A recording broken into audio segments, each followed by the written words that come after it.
Hey y'all, it's Kim from Tim and Cad. Happy New Year. I'm going to rank all the shows that I saw on Broadway in 2024. These shows started in January and ended just yesterday. So I'm not going to rank any off-Broadway shows that I saw or any out-of-town shows like we went to Queen of Versailles in Boston. Instead, I'm going to stick to only Broadway shows that played in New York and some others like New York City Center because they need to be recognized as well. This is just my opinion. I'm going to rank from my least favorite shows to my favorite shows.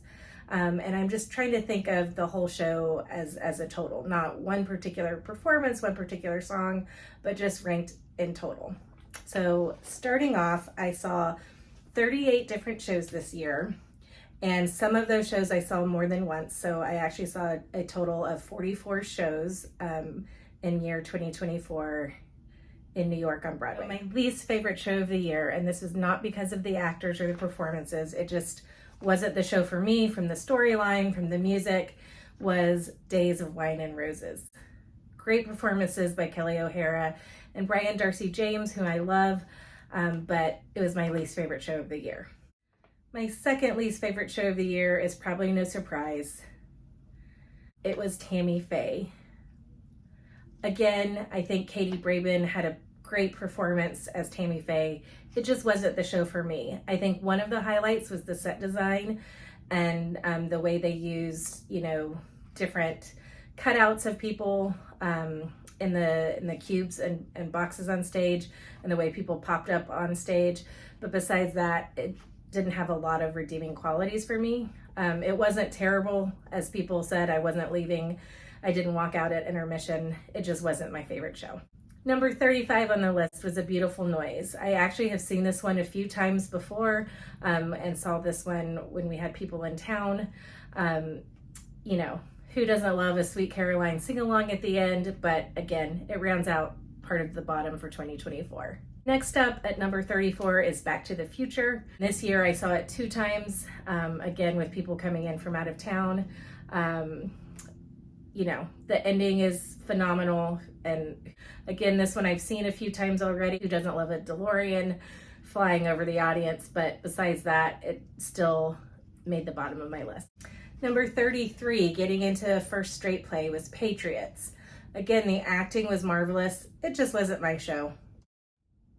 32, How to Dance in Ohio. I love the storyline. I love everything that it did to bring inclusivity to Broadway, but it still made sort of the bottom cut of 2024. 31 was Heart of Rock and Roll. This was a fun show. It brought back a lot of memories and songs that I forgot that I knew. And the storyline was fun too. I like that it wasn't just a biopic, but it still made number 31 on my list. Number 30 of my list in 2024 was The Wiz. I had seen this touring back in the 80s, so it'd been a while, and I was wanting it to be a lot better than it was. Great songs, great tunes, but again, kind of made the bottom third of my list. Number 29 on my list, and again, this is going to probably be controversial to some of you, is The Lion King. I've seen it several times before. I saw it this year because we had out-of-town guests, and everyone has to see The Lion King at least once. Love the puppetry, love that it's been on stage for so long. But with all of the new shows and some big revivals, it still was number 29. So this is the cutoff where it's like, I really like these shows. So just because they're toward the bottom end of my list doesn't mean there's anything wrong with them. There are just so many that have to fall somewhere, right? 28, I'm putting this in because it was a Broadway show. It just wasn't a show that we think of, but it was Ben Platt's concert at the Palace Theater. This was great to see the newly raised theater for the first time, and also his special guest that night was Meghan Trainor. So I think that's posted on our channel if you want to look that up. Number 27 on the list is another straight play. So this one was Brooklyn Laundry with Cecily Strong. I thought it was a great play and entertaining. Again, it just kind of makes the bottom middle of the pack. 26, Water for Elephants. I like the spectacle, I like the puppetry, I like the acrobatics. The storyline wasn't the best for me. I didn't like the movie either, so I was hoping for more when I went into it, but after reading the reviews, kind of knew where it would fall. 25, The Hills of California. This is another straight play. It was excellently done. Again, 25 is the middle of the pack. There was nothing wrong with this play. It just wasn't the top of the top. Number 24, this is my first New York City Center musical, so I put Jelly's Last Jam here. I thought the performances were great. This is another biopic about Jelly Roll Morton, and the star was Nicholas Christopher as well as Billy Porter. So again, middle of the pack, but fantastic show. Number 23 is another that wasn't technically a Broadway show. This was touring, and it was a rare time that a tour came to New York. So I just this weekend saw Annie with Whoopi Goldberg as Miss Hannigan, and it takes the number 23 spot. It was at the MSG Theater, which seats as big as a Broadway theater. It just doesn't happen to be a Broadway theater. Number 22 is Mary Jane. This was another straight play. It starred Rachel McAdams. She did a marvelous job. The storyline was very touching. Some of the set design was really nice. 21, I have a Spam-A-Lot, a lot of fun. I would see it again. And it was just a full cast of characters, lots of famous people, including James Monroe Iglehart. Again, a lot of fun. I have number 20 as Once Upon a Mattress. So the funny thing about this one, I saw this when it was still at New York City Center, and I saw it on a Sunday when it closed, and then that Friday was the opening for Sutton Foster and Sweeney Todd. So I saw her twice in a week, once in Once Upon a Mattress, and then the second time as Miss Lovett and Sweeney Todd. So that was really remarkable that she did all of that. And then of course, Mattress went to Broadway after that.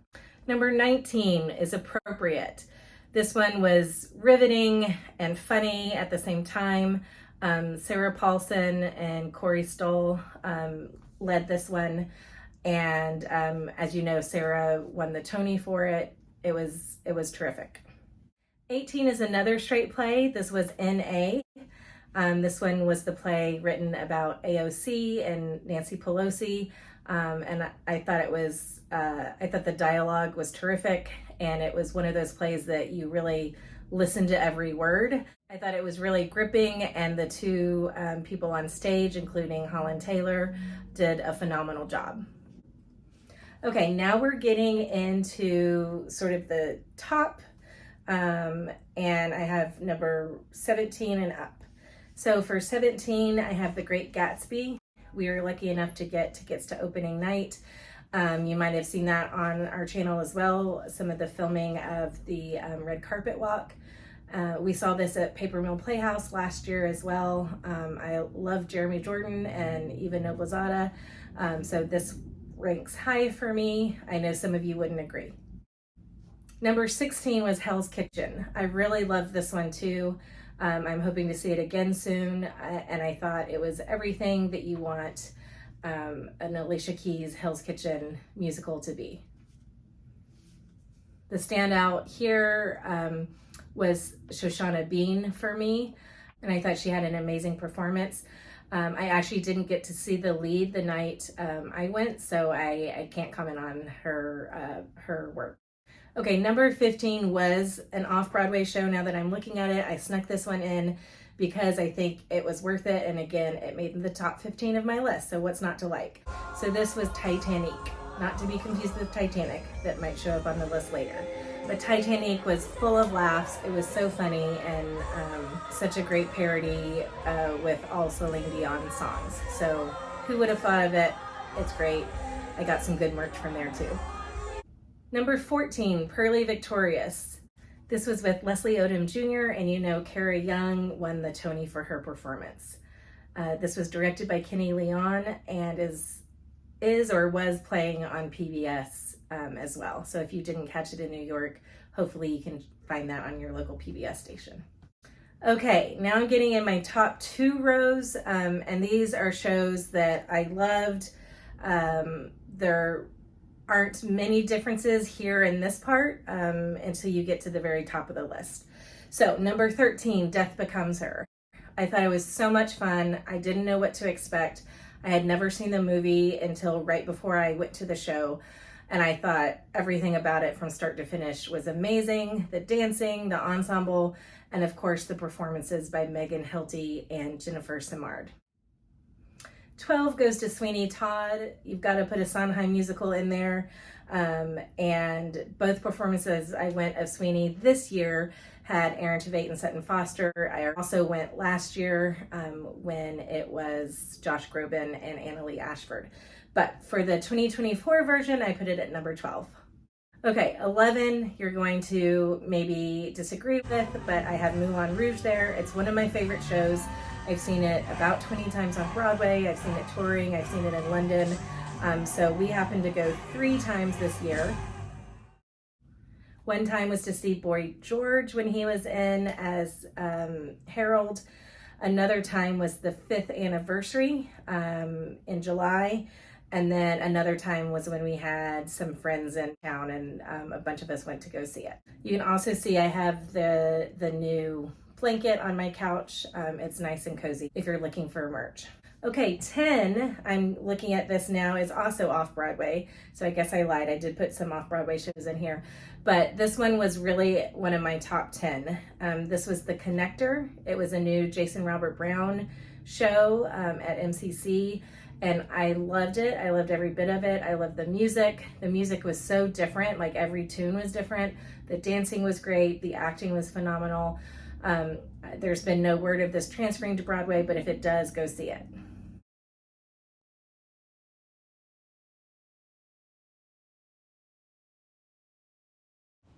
I can't believe I left this one off my list, so I'm putting this in during editing.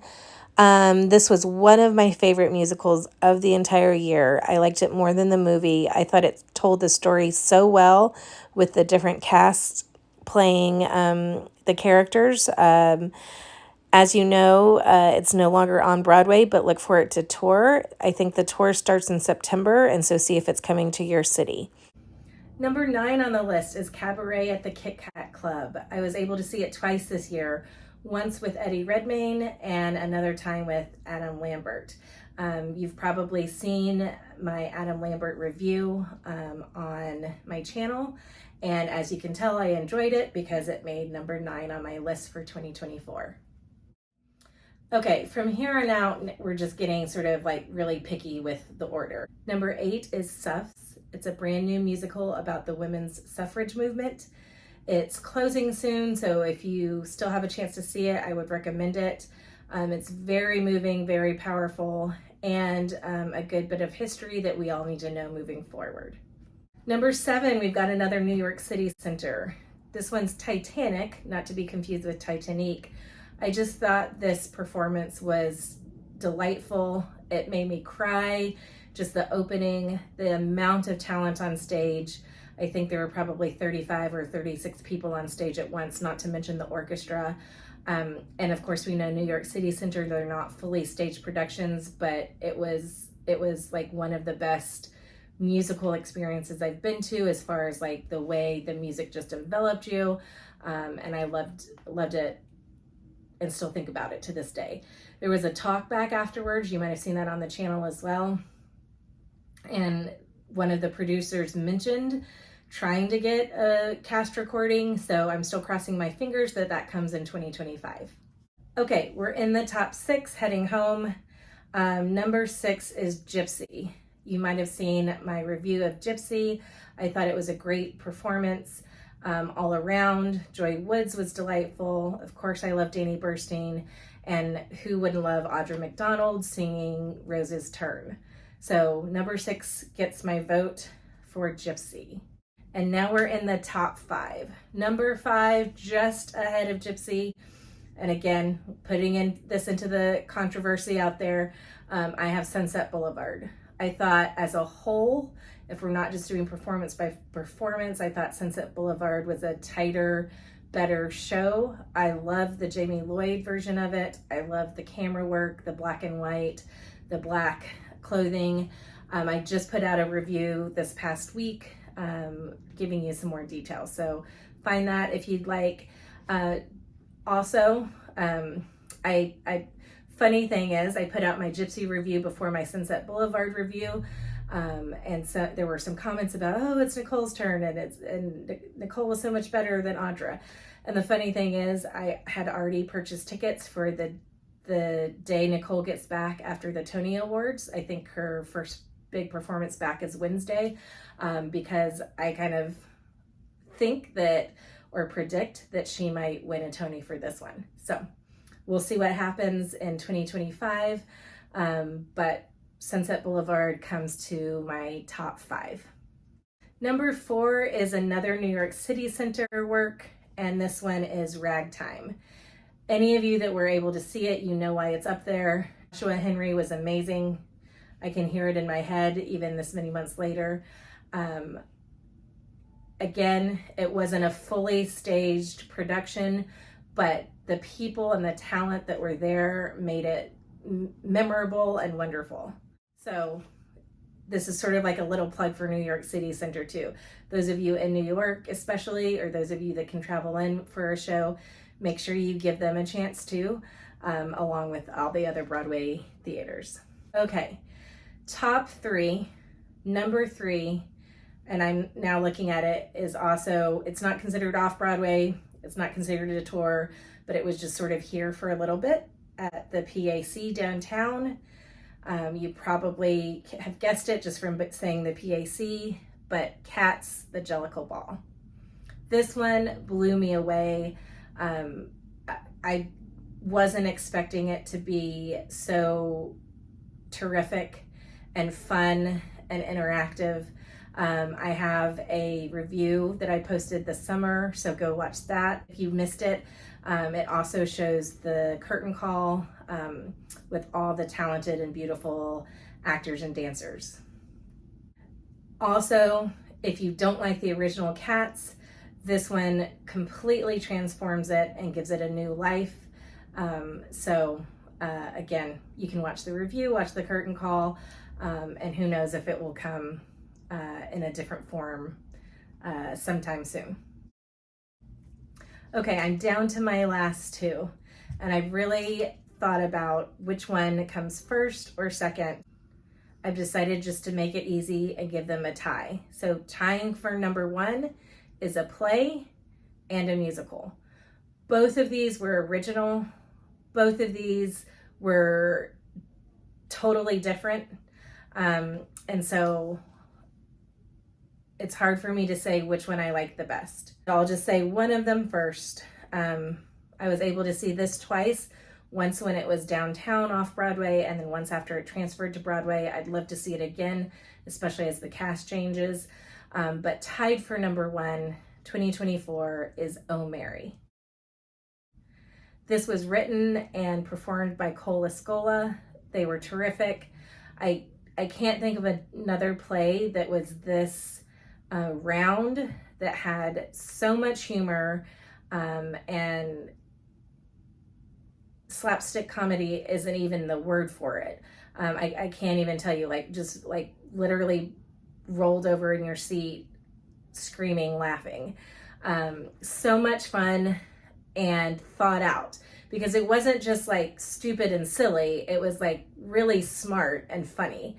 And then just the way that they ended in a cabaret was like the only way you could end it. So kudos, and all the awards I hope will go to Cole Escola for writer, for performer, and the entire cast.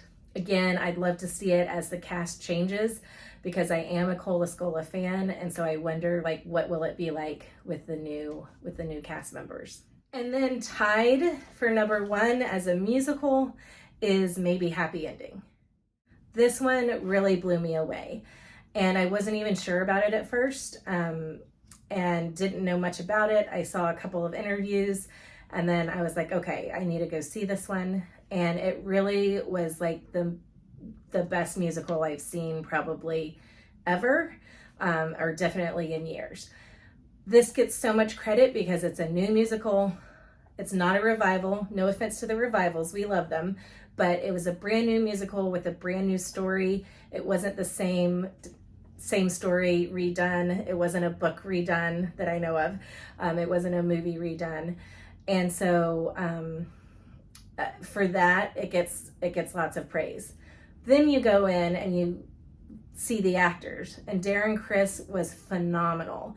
I believed that he was a helper bot, but I also believed he had heart and had connection and emotions.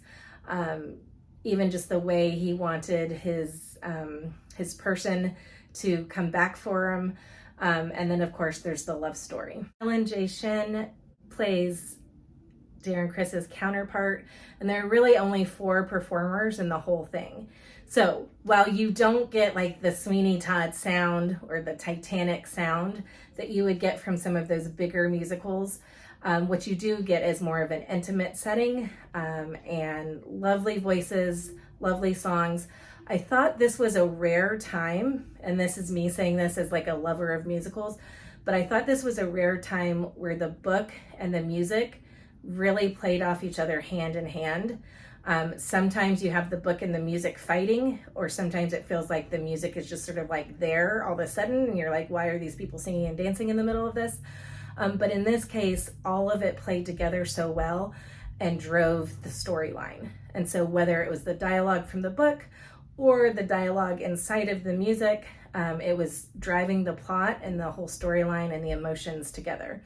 And then the last thing I'll say about this is that maybe Happy Ending had some of the best set design and scene work that I've ever seen. It was like magical, and part of the time you're actually thinking, how are they doing this? And then other parts of the time, it's like taking your breath away and making you tear up on the spot. So if you haven't seen this, go see Maybe Happy Ending. They just announced they're selling at least through September, so you've got plenty of time, I hope, to grab your ticket and support a new Broadway musical. That's my 2024 ranking of the plays and musicals that I saw in New York City this year. I have tickets already for 2025. In fact, next week I'm going to see Romeo and Juliet. And then I've got tickets for Smash later on. I've already said I have Sunset Boulevard tickets in June. I have a couple plays that are coming out. One's at the New Group with Christian Slater. So lots on the horizon.